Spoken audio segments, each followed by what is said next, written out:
नमो नमः मित्राणि, कथं सन्ति सर्वे? अहम अस्मि प्रकाशः। आज हम वैदिक साहित्य के अंतर्गत उपनिषदों से संबंधित महत्वपूर्ण प्रश्नों का अध्ययन करेंगे, जिसमें बहुविकल्पी प्रश्न रहेंगे। पहला प्रश्न है, उपनिषद का दूसरा नाम क्या है? वेदांत, ज्ञानकांड, रहस्य विद्या या सभी? तो इसका उत्तर है सभी। दूसरा प्रश्न है, मुक्तोपनिषद के अनुसार उपनिषदों की संख्या कितनी है? 108, 100, 10 या 75? तो इसका सही उत्तर है 108। तीसरा प्रश्न है, प्रस्थान त्रयी में नहीं गिना जाता है ब्रह्मसूत्र, आरण्यक, भगवद गीता या उपनिषद? तो इसका उत्तर है आरण्यक, क्योंकि आरण्यक को प्रस्थान त्रयी के अंतर्गत सम्मिलित नहीं किया जाता है। चौथा प्रश्न है, कृष्ण यजुर्वेद का उपनिषद है? ईशावास्य उपनिषद, केनोपनिषद, कठोपनिषद या मुंडकोपनिषद? तो इसका सही उत्तर है ईशावास्य उपनिषद। पांचवा प्रश्न है, यम नचिकेता आख्यान कहाँ प्राप्त होता है? सामवेद में, मनुस्मृति में, पद्म पुराण में या कठोपनिषद में? तो इसका सही उत्तर है कठोपनिषद में। छठवां प्रश्न है, उपनिषदों की प्रमुख विषय वस्तु है?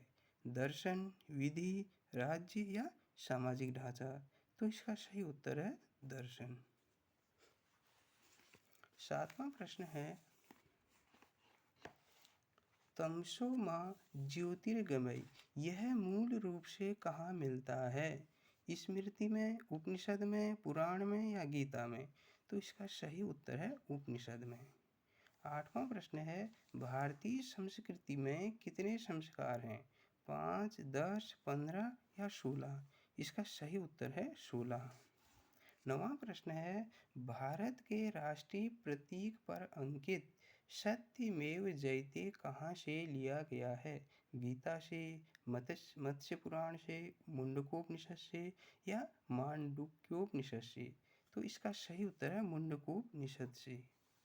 10वां प्रश्न है, निम्नलिखित में से वेदांत किसे कहा जाता है?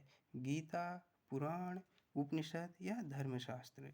तो इसका सही उत्तर है उपनिषद। सत्यकाम जाबाल कथा किस उपनिषद में है? छांदोग्य उपनिषद में, कठोपनिषद में, केनोपनिषद में या प्रश्नोपनिषद में? तो इसका सही उत्तर है छांदोग्य उपनिषद में। 12वां प्रश्न है, अंतिम पुरुषार्थ कौन सा है? धर्म, अर्थ, काम या मोक्ष? तो इसका सही उत्तर है मोक्ष।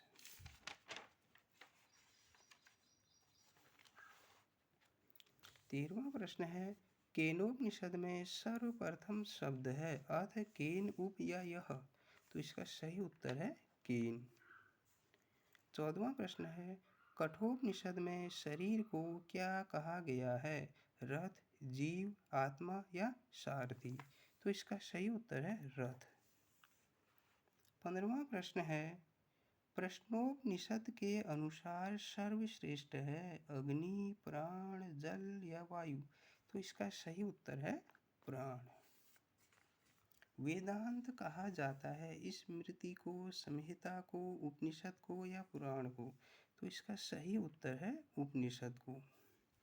17वां प्रश्न है, प्राचीनतम उपनिषद है ईशावास्य उपनिषद, ऐतरेय उपनिषद, तैत्तिरीय उपनिषद या मुंडकोपनिषद?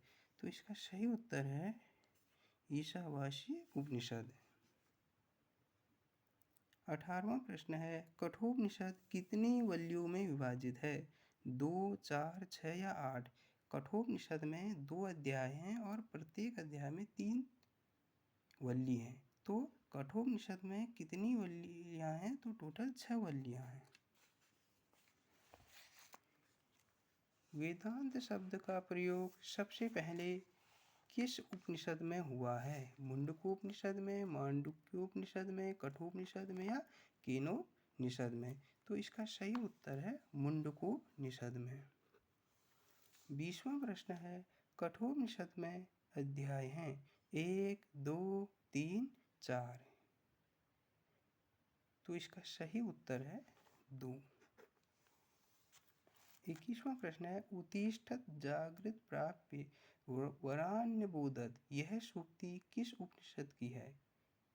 केनोपनिषद की, मुंडकोपनिषद की, कठोपनिषद की या इनमें से कोई नहीं? तो इसका सही उत्तर है कठोपनिषद। 22वां प्रश्न है अन्नम न निंद्यात यह सूक्ति किस उपनिषद से उद्धृत है। अन्नम न निंद्यात यह सूक्ति किस उपनिषद से लिया गया है।